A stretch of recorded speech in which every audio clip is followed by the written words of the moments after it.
Welcome to Energy and Infrastructure from Ulteig, a podcast focused on technology, innovation, policy, and funding. Our podcast discusses the hot issues facing our industry today, interviewing experts, CEOs, elected officials, and the disruptors making an impact in our industry. I'm your host, Aaron Lauinger, Market Director at Ulteig. It has been a significant year and a half of change, but one of the greatest changes may have gone unnoticed. While most in the industry are talking about the current retiring generation, Generation Z began entering the workforce and will soon account for over a third of the global population, surpassing millennials as the most populous generation on Earth. Gen Z will be the most diverse generations in our nation's history, and as they step onto the stage, their presence is creating change for all in society through retail, consumption, technology, politics, culture, and our topic today, the workforce. Different than millennials that we've become accustomed to, Gen Z has a unique perspective on careers and how to define success in life and in the workforce. There are some experts out there on Gen Z. I am not one of them, and instead of getting those so-called experts to talk about Gen Z, I've actually asked a few of our Ulteig team members to join us today to get perspective direct from the source. In our virtual studio today, we have Cassie Borden, a recent graduate of South Dakota State University in civil engineering. Welcome to the show, Cassie. Thank you. Also joining us is Austin Boffman, a recent graduate of Metropolitan State University in Denver in civil engineering. Thank you for being here today, Austin. Thank you, Aaron. And finally, Melissa Linville, a recent graduate of the University of Minnesota in electrical engineering. Great to have you here, Melissa. Thank you for having me. And we are going to start with you, actually. Melissa recently graduated in the May from University of Minnesota. Curious to know, and a different experience from probably everyone listening to this audience except for Gen Z, what is it like going to college virtually, graduating virtually, and then entering the workforce virtually? Yeah, it's definitely a bit of a different experience. The transition from in-person to online was really shocking, I would say. A lot of us didn't really know what to do, especially because all of our labs and stuff were in person, and then you had to figure out how to do labs remotely. So it was definitely a learning curve. As far as graduating, it felt a little, I guess, underwhelming. I thought it would feel like a really big accomplishment and a really big deal, and graduating kind of virtually made it seem like it was just another day. I just graduated randomly on like a Wednesday. We were fortunate enough to have an in-person ceremony, but there was no friends or family allowed to come, so it was just us graduates and then the deans as well. So that was kind of nice to get, but I basically made it up to be this big thing in my head where it was going to be like all my friends and family coming out, and it was going to be a huge celebration, and the actual event was kind of less than what I expected. So that was definitely a little weird. But entering the workforce virtually has also been kind of a transition. I'm thankful that I know most of my team already, but I will say that it has been really nice with teams to actually see people in person with their cameras on. That's been really nice because classes, most of us keep our cameras off, so you don't really get a connection. You're just kind of staring at a screen with a bunch of names on it. So that's the one nice thing about entering the workforce, at least virtually, is most people are excited to reach out to you and keep their cameras on and try to make as much a connection as they can. Yeah, unfortunately for this team, most of you were at Ulteig in some type of intern capacity and got to meet that way. Austin, to you, who also graduated in May, how do you feel the changes that came about from the pandemic will help or hinder the future, particularly your generation coming in? Yeah, I think that starting out in a remote position has helped in some ways in the sense of just adapting to new situations that arise. Adaptability is something that our generation has been kind of forced into in a way, just because the way technology has changed so dramatically over the past 10 years, 15 years. You see the introductions to virtual reality, to computers, to social media, to now they're even getting into the technology of holograms. So I really think that it has been incoming as far as making that change from, working in an office setting to possibly doing this hybrid thing where we might be working remotely or possibly working with other people around the states in that more virtual environment. So I really do think that one way or another, it was going to come about. It was just a matter of when. I really think that the pandemic really expedited that growth. But I do think that even though it's been a different transition, it's been a good transition. Did anybody get first day work jitters when you started going into the office for the first time on your first day of work? I remember mine, right? There's people you don't know or customs, practice, culture. It's all a new learning experience and what to expect. But when you're virtual, do you have those same type of jitters? I think it's more so first Teams call jitters. You answer the phone and your video's on and you're meeting someone for the first time, and you still get the same jitters, but just in a different sense than you typically would in person. Yeah, it feels, I think, a little less overwhelming because you're probably in an environment that you're familiar with, like your home or your bedroom. So that's kind of helpful for the transition as you're not being dropped into a new location where you don't know where you're going and where you're supposed to be sitting and all that. So there's definitely jitters, but I think it's a little less overwhelming meeting someone virtually for the first time. Yeah, I would say having not experienced the office feel, I wasn't sure what to expect coming into the meeting. The jitters were definitely there. I would say that starting working remotely, it helped soften the nerves that were there, just because in the office there's several people. You're sitting side by side with people, so I can only imagine if starting in that office feel that you would feel like someone's always watching you as we're working remotely. It's kind of trying to figure things out on your own more than having it seem like there's someone constantly there to oversee what you're doing. So I would say it definitely did soften the nerves a little bit. Growing up as the generation that's always had the internet, that's been adaptable technology, the Teams part with the camera on, the video, new to a lot of us in the industry who are traditionally had the desk phone. But you're a generation that's grown up on FaceTime and comfortable with that impact. Do you feel like because of the technology that you've grown up with and how you have adapted to it, utilized it in your life outside of work, that those learning curves you just talked about, Austin, are easier? Or is that difficulty still there? I would say it's easier, but on top of that, I would say it's also more exciting. Just with technology changes and adaptations. For me, I can't speak for the rest of everyone else, but I actually find it fun to learn the new technologies that are coming out and familiarizing myself with what's out there. But yeah, I'm not sure. I can't speak for anyone else. No, I agree. I think another thing that's exciting too with Teams and like virtual meetings becoming more normalized is you get to interact with people that you would never usually interact with, especially face to face. And that's really cool, like having a meeting with somebody in the California office and being actually to talk to them like you're standing right in front of them. I think is really exciting, and I think you can really make a lot of deeper connections that way. And I think that was one of the best things that came out of COVID was, the willingness of people to keep their videos on and actually make those connections and make it feel as real and as normal as possible. I agree with that. I think it's much easier to have a conversation with someone you've never met versus when you're answering your desktop phone or something like that. It can be a little bit more overwhelming than when you can see them face to face and actually build a connection and see who they are. And it seems more like an in-person interaction than it would previously.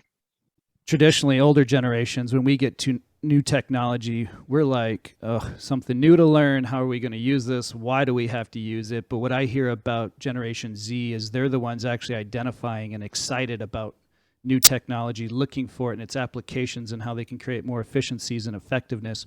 How do you think that mentality is really going to influence the industry going forward? I think it's going to be really life changing because I think we're going to implement things that are going to make work a lot more efficient. There is a lot of programs that I have dealt with that are so outdated, like 20 plus years old. They've never been, updated to fit like better standards and stuff. And I think people like older generations might be opposed to updating that software because they're used to it, but also it takes 5 times longer to use an outdated software than it does a normal working, updated software. And I think that's something that Gen Z will be pushing because we want efficiency, we want to optimize our time, and why not make life easier? Why take 5 times longer to do a task when you could do it much faster and more effectively and then move on. So I think that's going to be one of the biggest things that's going to come out of Gen Z is at least me personally, would really like to push for optimizing processes and making sure things are running efficiently, so you can get stuff done in a timely manner. I completely agree. I think there's a lot of new technologies that are very innovative too. Like there are no technologies of that kind that have yet been released. And so it's kind of our responsibility to make sure that those new technologies are accurate, first of all, with the background knowledge that we've gotten through our education and previous experience and everything like that. But also it allows us to kind of design for a better world and for a changing world, which is really exciting. Yeah, one of the other things I noticed, I laugh about the 20-year-old applications. Hopefully you're referencing Excel spreadsheets, which are still a powerful tool. But one of the things I've noticed in Generation Z that they've really brought to the table in the sense of those applications, software programs, is we haven't traditionally utilized it for its full functioning process. And I've seen a lot of people come in, even with an Excel spreadsheet, saying, oh, you can do this in there. Right. And it's kind of this full function that everyone's always kind of been scared to learn more about or to get in depth or just even setting it up. And this younger generation's coming in and saying, really whipping it out in minutes, so to speak, just because they have such a technology innovation background to help drive that process. Yeah, definitely. I think because we're so used to being able to find all the shortcuts and ways to make things super efficient. When I go into a program and it's very old and very slow, and it's like, it just gets frustrating because it's like, why would they do it this way? Why isn't it updated? Why is it taking forever to load? Like, it's something where it's like, I think we expect things to be efficient and fast, and just, I click it and it immediately shows up. And so it can kind of get a little weird when you pull up a software that was created, 20 plus years ago and no one's updated it, but it's been used. It's the industry standard. And then you're going in and it takes like 5 minutes for it to load up, and it can get kind of frustrating. But yeah, I think definitely we're probably going to be optimizing that. Keeping on the idea of influencing, Cassie, to you, what influenced you to go into engineering? I grew up just very curious about the hows and whys of how the world works, and just curious about, I had a lake in my front yard and grew up right next to a river. And so throughout my entire high school education, I remember several times where I would have to canoe across our driveway to get to school in the morning to reach our vehicles because you couldn't drive across all of the water. And so going into water resources for me was, this obviously isn't the only area of the world that experiences extreme flooding, and there are areas of the world that experience extreme drought. So how can we design better to make those droughts and floods more bearable and to live around them? And so for me, my education was kind of building my thought processes of how the world works so that I'm able to better design for that in and of itself. How about you, Austin? Yeah, for me, I've always been a problem solver. I have always enjoyed everything from a good riddle to building Legos when I was younger. I love the sciences, the mathematics, the theory behind the why. And I wasn't sure what type of fields would apply to that. And so as I started going into high school and college, I started taking classes in computer science and going down the avenue of, actually, my initial avenue was getting into robotics and kind of looking forward to that new aspect part of where we're headed technologically in the robotics industry. And from there, I actually just changed my major to civil engineering, just because I really knew that I had enjoyed that aspect of problem solving that engineers and computer science and people who are daily analyzing and solving problems was something that I wanted to move forward and push ahead. And so that was really what interested me in the first place, was just how can I better make an impact in the infrastructure that's around us. Melissa, what influenced you to get into engineering? Similar to both answers, really enjoyed the maths, the physics, the sciences. And then on top of that, both of my parents are engineers. So they kind of raised me to always like be asking why, why does this work? How does this work? Kind of those background questions. And so I think I just grew up in that frame of mind where I was just curious about everything. And then in terms of why I specifically chose electrical, kind of shocked when I heard that some people couldn't just turn on the switch and the lights would turn on, or could do their homework at night, and some people didn't have access to that. And I think that was really what inspired me to go into electrical, was to maybe see if there was ways to bring electricity to people. And then on top of that, clean electricity, that was something that I figured out later about whole global warming and stuff like that. So I'm really fortunate that we're on this train of clean energy with wind and solar as well. But I think from a kid perspective, it was more just like I wanted to be someone that could change the world. And I think that's why I chose engineering. Yeah, I love those answers. It's interesting. What I didn't hear was about anyone wanting to do a job, right? Whether it's technology, robotics, and innovation, or droughts to floods to electricity in third world countries. It's about changing the world.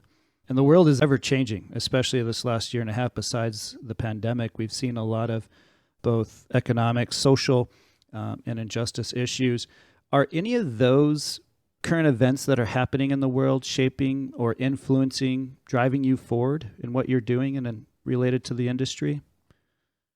Yeah, kind of similar to my answer that I just said, but yeah, global warming, climate change is a big deal, and I think our generation is kind of all on the same page with that. It's a very pressing matter, and I think that definitely shaped what I was going into. I wanted to find companies that were on the same page about climate change as me, and I think I found that here with Ulteig. Like I'm actually on a solar. I'm a SCADA design engineer on a solar farm project, and so that's something that's really important, is companies that get that this is pressing and that we need to fix how much emissions we are, I guess, emitting I guess all the emissions, and we need to transition to clean energy as soon as possible. I think it's really been interesting this year to see the connection between the things that I work with on a daily basis and the things that maybe Melissa works with on a daily basis, or just within the company we're working on together.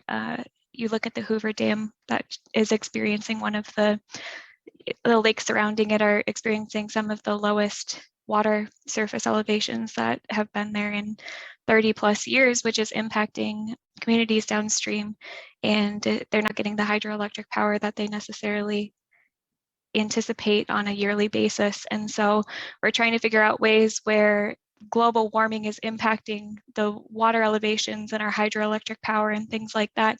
What other electric sources can we tap into that are clean, but can kind of not necessarily rejuvenate, but supplement the power sources that we're lacking currently, and allow those communities to still have the same amount of power as they would on a typical year. So, Melissa, I heard you talking about the solutions Ulteig's providing and choosing a company like Ulteig.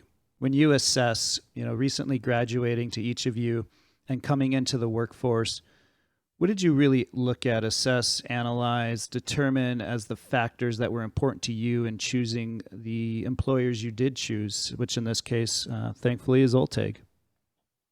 Yeah, there was a couple, and I'm sure all of us are on the same page about it, but I looked at innovation, I looked at culture, and I looked at work-life balance. I will say that for my experience, the interview process with Ulteig was very unique, and I had never gotten an experience like that. It was very personal.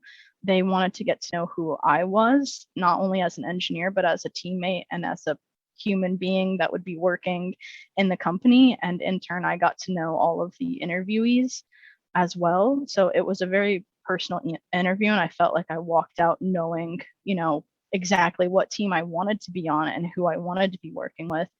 And I feel like that was really a big selling point. Was I felt valued, and I felt like I would not just be a random engineer in a company just doing the day-to-day work. I felt like I would be someone who would make an impact and people would know who I am and, value the ideas and the contribution that I have to the company.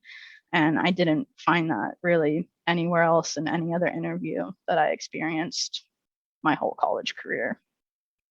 I think going back to the technology that we were talking about and how our generation is kind of expected to innovate, and we all want to innovate, Ulteig really enables you to continue learning on a daily basis and to continue to grow your software knowledge base and things like that. My boss is constantly asking me, what trainings do you want to do? What software do you want to learn? Where do you think we need to improve, our team's knowledge base and things like that? And that's been really important to me, on top of the culture.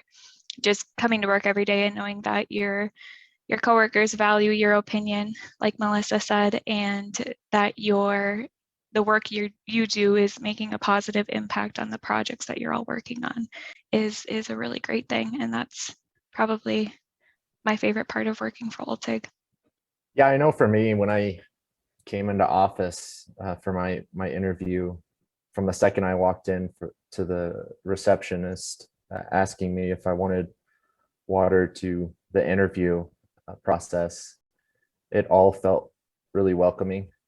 The questions they asked weren't pointed, but more of wanting to know who I was and kind of my story and how that can help grow the company. And I felt like from day one, they really had an investment in myself, and you can see that on a weekly basis working for Ulteig. You feel that value from the meetings you're in, and Ulteig does want to hear what you have to say about technology or possible shifts that we can have that can better the company and make the company more efficient, grow the company.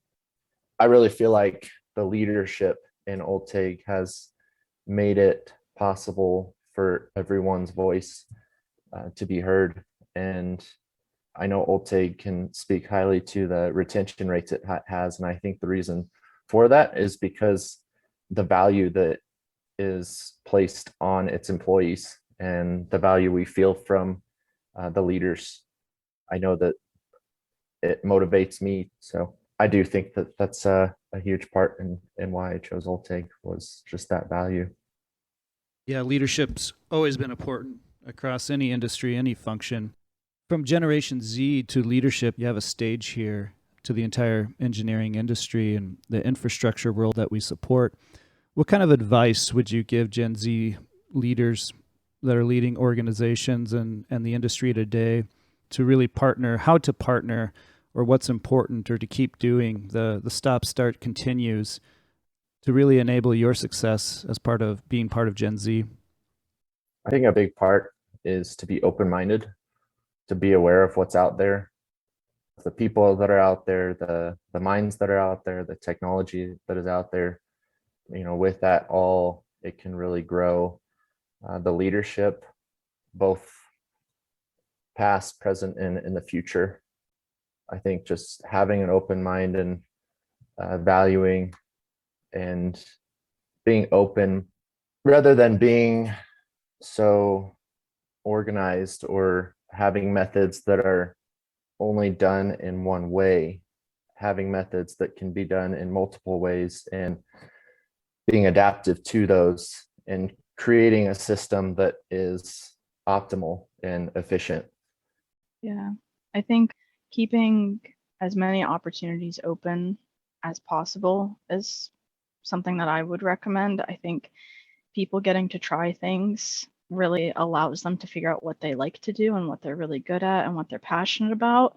And, having all options in front of you is something that's really exciting, I think, for a generation that really likes innovation and really likes to get in and just do it and fix it and figure out why and make it better. That's something that I think is very important. And then when you have people that find something that they're really passionate about and really good at, it just betters everything. Whereas if you just keep it very structured and you can only do this, you can only do that, people don't get to really grow and don't get to find where they flourish. And I think that can really hinder the success and the overall innovation of companies. I can't speak for everyone, but at least for myself, we are entering the workforce ready to change the world. And we are fully aware of a lot of the issues that are currently arising across the world, and we want to figure out ways to fix them. So by giving us the tools and the mindset that will enable us to figure out those solutions, I think that's the best thing that any employer could do. And I also think that treating us as people over treating us as, not necessarily computers, but just as workers who are here to get the job done. All of us want that at the end of the day. We're going to work as hard as we can to make change and to be innovative thinkers. But if you treat us as people, that change and that way of thinking, we're just going to want to work harder to achieve that. Cassie, you just mentioned mindsets. What are some of those important mindsets for Gen Z? I think going into every day willing to learn something new is the best mindset you can have, especially in our field. That's how every day is going to end up anyway. So the more adaptive you are to learning about those new and innovative things, the better you're going to be at your job, and also the more you're going to enjoy your job. I really do think that Cassie hinted at this adaptability. I think that's a really important and key factor in the new generations, because you have so much change that's occurring and that has already occurred. If we don't keep our minds open and our ears open to what's out there, it really does hinder companies and people. And so I think being adaptable for situations like the pandemic that has been an ongoing thing is really key and important into really impacting society. I agree with both of those. And I think another mindset is just, I think, standing up for what you believe in and what you want to do and actually doing it. It's something that I agree wholeheartedly with Cassie. And I think most of us are ready to change the world, and most of us have the expectations that we are going to be the ones to do it. So yeah, actually standing up and doing it, I think, is something that we all have like front and center in our minds right now. Is there any part, you just mentioned it's an expectation to change the world. Is there any part where you feel a burden of that stress or that responsibility for the generations, particularly dealing with challenges that really not a result of your actions, but prior generations? Yeah, I definitely think there is some burden as well. There is a lot of pressure, but I think the way that I see it is we don't really have a choice in terms of climate change. Like, we're running out of time. There's no ifs, ands, or buts on that. And if we're not going to do it, who is? And what's going to be left if we don't do it? So I think it's more about, yes, there is a burden, but don't really have the time to really focus on that, because we need to be moving as fast as possible and getting everything in place so that we can fix any problems that we do have and fix it as fast as we can. To branch off of that, I think there's only so much you can change and there's only so much you can control. And we are looking at the things we can change and we can control. And that's what the world is moving forward. We can't necessarily go back in time and fix the mistakes that have been made in the past. And also, we're given a lot more technology to start with than a lot of generations have in the past. So I think as long as we're able to grow and to improve on that, that's the main objective of our generation, is to make it better than how we found it. I don't know if it would necessarily be a burden per se. I think, like Cassie was saying, that, we can't really change the past, and we do know where we are right now. We do have the facts that are out there, and what we can do is start with today and changing, I guess, making an imprint on the present and how that can pinball to the future, and really just solving the problems that we have today, rather than being burdened by the problems of the past.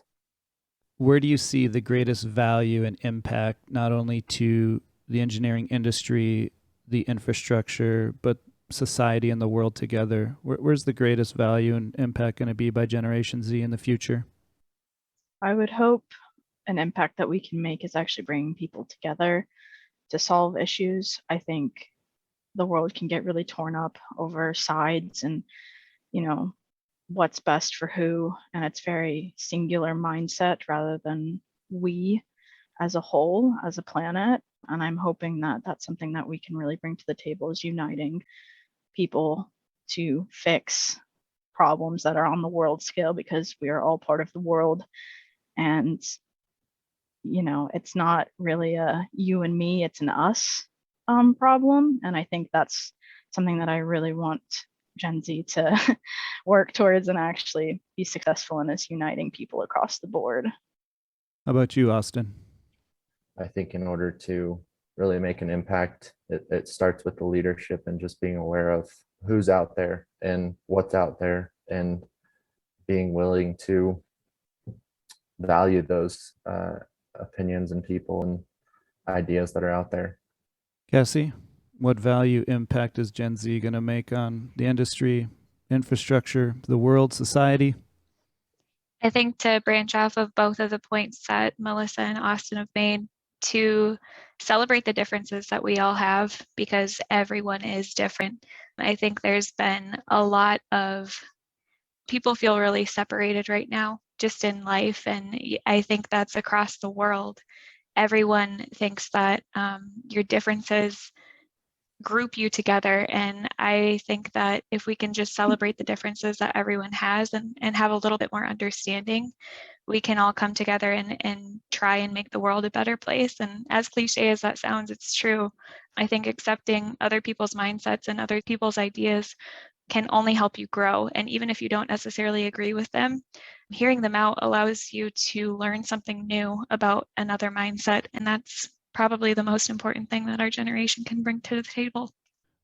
It's been an incredible conversation. As I listen to your responses and what's important to you, it's very clear that Generation Z entering the workforce is literally years ahead of, I would say, most generations coming into the workforce, and maturity and mindsets and technology, a lot of different aspects that are really going to bring a tremendous value to not only our industry, but the world in general. And just an opportunity to really call out leaders across the industry, across the U.S., across the world, to listen to this generation, what they have to offer, to empower, to enable, allow them to do the things that they're going to do, because I think it is going to be really great. And for me, having young kids, it's exciting to hear about this generation coming in, because you wonder about the world you'll leave your children in, and to hear the exciting things that this generation really, as they told us, is not a burden, but a responsibility, something they're eager and anxious to do, is to create change, and it sounds like to do it in harmony. Thank you, everyone, for taking time today to really talk about all of these important aspects and the value you're going to bring. Thank you for having us. Thank you, Ryan. Thank you for listening. Share our podcast, and don't forget to subscribe to catch our next episode as our series continues to track the stimulus packages and we provide in-depth interviews with industry leaders and experts. Check us out at ulteig.com, where we listen, we solve.